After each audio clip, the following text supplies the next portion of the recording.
100 കോടി രൂപ. അക്കങ്ങൾ കൂട്ടി വായിക്കുമ്പോൾ നിങ്ങൾക്കതൊരു പക്ഷേ വെറുമൊരു സംഖ്യയായിട്ടൊക്കെ തോന്നാം. എന്നാൽ കേരളം കടക്കെണിയിൽ മുങ്ങി നിൽക്കുമ്പോൾ, പെൻഷൻ മുടങ്ങുമ്പോൾ, സാധാരണക്കാരൻ അരി വാങ്ങാൻ വേണ്ടി നെട്ടോട്ടം ഓടുമ്പോൾ ഇവിടെ പിണറായി സർക്കാർ എഴുതി തള്ളിയത് 100 കോടിയല്ല, 101 കോടിക്കും മുകളിലാണ്. എന്തിനു വേണ്ടിയായിരിക്കും? ജനങ്ങളുടെ വികസനത്തിന് വേണ്ടിയാണോ?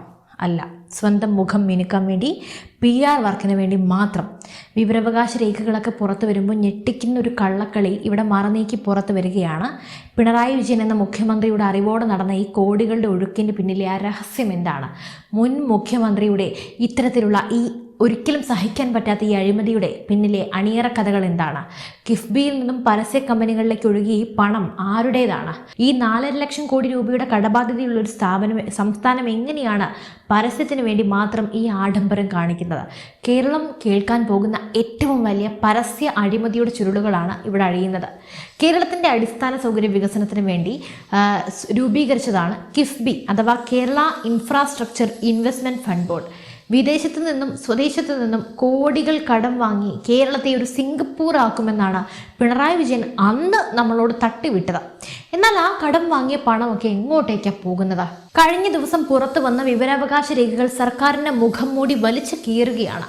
കഴിഞ്ഞ 5 വർഷത്തിനിടെ 101 കോടി രൂപയാണ് കിഫ്ബി പരസ്യങ്ങൾക്ക് വേണ്ടി മാത്രം ചിലവാക്കിയത്. അതായത് 2ാം പിണറായി സർക്കാരിൻ്റെ കാര്യമാണ് പറയുന്നത്. ഒരു വികസന ഏജൻസിക്ക് എന്തിനാണ് ഇത്രയും വലിയ പരസ്യം? കിഫ്ബി ലാഭത്തിൽ പ്രവർത്തിക്കുന്ന ഒരു കച്ചവട സ്ഥാപനമല്ലല്ലോ. പിന്നെ എന്തിനാണ് പത്രങ്ങളുടെ 1ാം പേജിലും ചാനലുകളുടെ പ്രൈം ടൈമിലും ഒക്കെ കോടികൾ നൽകി പരസ്യം നൽകുന്നത്? ഇവിടെയാണ് പിണറായി വിജയൻ എന്ന രാഷ്ട്രീയക്കാരൻ്റെ കുബുദ്ധി പ്രവർത്തിക്കുന്നത്.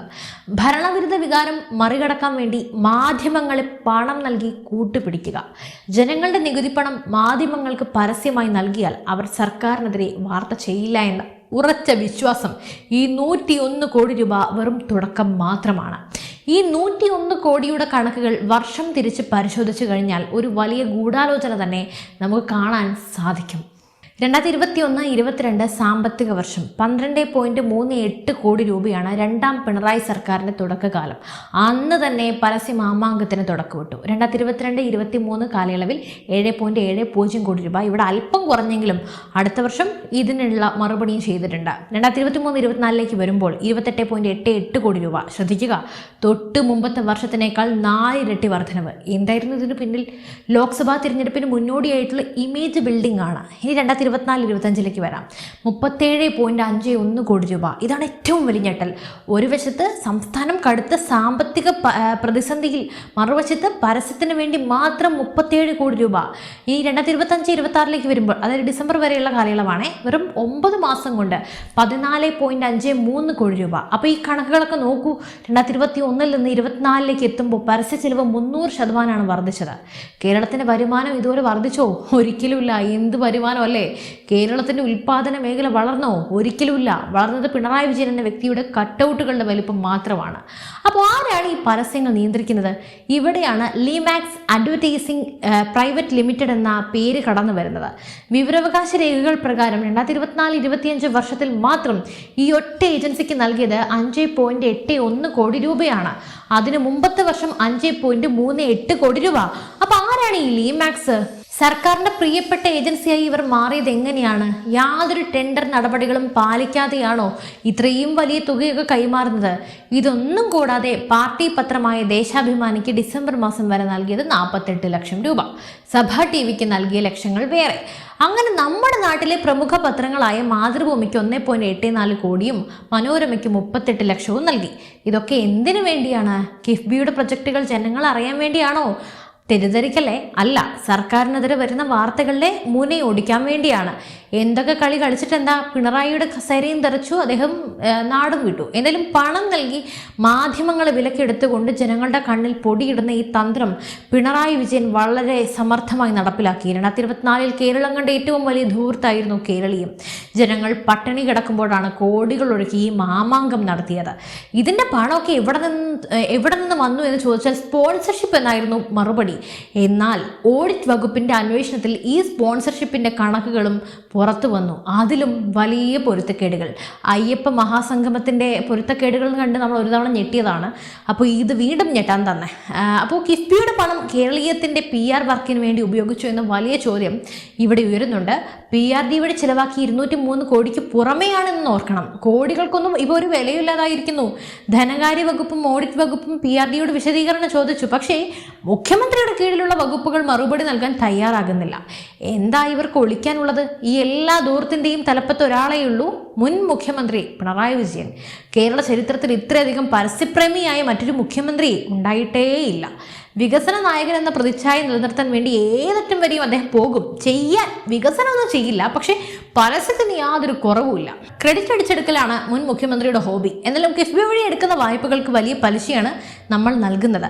ആ പലിശപ്പണം പോലും പരസ്യത്തിന് ഉപയോഗിക്കുന്നു എന്നത് ക്രിമിനൽ കുറ്റമല്ലേ? പെൻഷൻ ചോദിച്ചു വരുന്ന വയോധികരോട് പണമില്ലെന്ന് പറയുന്ന സർക്കാർ പരസ്യ ഏജൻസികൾക്ക് കോടികൾ ചെക്ക് എഴുതി നൽകുന്നു. ഇത് കേരളത്തിലെ ജനങ്ങളോടുള്ള ഏറ്റവും വലിയ വഞ്ചനയാണ്. ഭരണകൂടം മാധ്യമങ്ങളെ പരസ്യങ്ങൾ വഴി വരുതിയിലാക്കി കഴിഞ്ഞു. അതുകൊണ്ടാണ് ചാനൽ ചർച്ചകളിൽ ഈ 101 കോടിയുടെ കണക്കുകളൊന്നും എവിടെയും കാണാൻ പറ്റാത്തത്. ഇവിടെയാണ് ഏറ്റവും വലിയ സസ്പെൻസ്. ഈ 101 കോടി എന്ത് കിഫ്ബി നേരിട്ട് നൽകിയ കണക്ക് മാത്രമാണ്. കൺസൾട്ടൻസികൾ എന്ന പേരിൽ കിഫ്ബിയിൽ നിന്നും പുറത്തേക്ക് ഒഴുകുന്ന പണം വേറെയും ഉണ്ട്.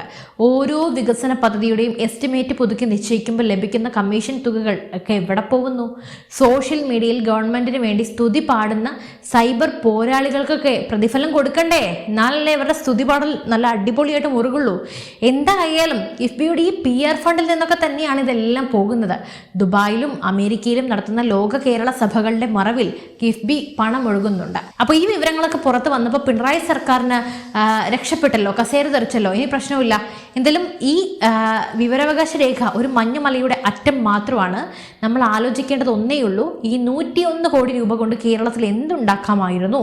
ഏകദേശം 2500 പേർക്ക് ലൈഫ് മിഷൻ വഴി വീട് നിർമ്മിച്ച് നൽകാം. വർഷങ്ങളായി മുടങ്ങിക്കിടക്കുന്ന ക്ഷേമ പെൻഷനുകളൊക്കെ കൊടുത്തങ്ങ് തീർക്കാം. പിന്നെ പാവപ്പെട്ടവന് എന്തെങ്കിലുമൊക്കെ ചെയ്തു കൊടുക്കാം. സർക്കാർ ആശുപത്രികളിൽ മരുന്നില്ലാതെ കഷ്ടപ്പെടുന്ന പാവങ്ങൾക്ക് ആശ്വാസം നൽകാം. പക്ഷേ മുൻ മുഖ്യമന്ത്രിക്ക് പ്രധാനം സ്വന്തം മുഖം പത്രങ്ങളിൽ ഇങ്ങനെ വരണം, ചിരിച്ചു നിൽക്കുന്ന ചിത്രങ്ങൾ.